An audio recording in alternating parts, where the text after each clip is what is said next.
फैसलाबाद में anti corruption का अराजी record centre पर छापा, सीनियर क्लर्क रिश्वत लेते रंगे हाथों गिरफ्तार।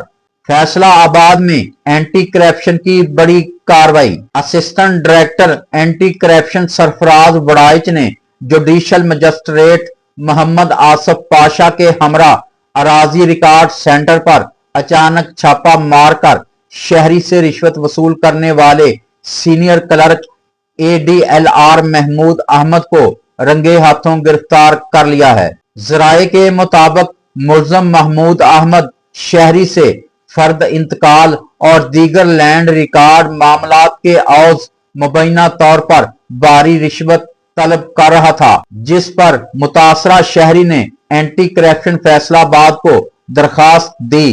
टीम ने जुडिशल मजिस्ट्रेट की निगरानी में ट्रैप रेड करके निशान ज़दा करेंसी नोट बरामद कर लिए। मुलजम के खिलाफ मुकदमा दर्ज करके कानूनी कार्रवाई का आगाज कर दिया गया है। शहरी हलकों ने इस कार्रवाई को खुश आइंद करार देते हुए मुतालबा किया है कि लैंड रिकॉर्ड दफातर में मौजूद करप्ट अनासर के खिलाफ बिला इम्तियाज ऑपरेशन जारी रहना चाहिए।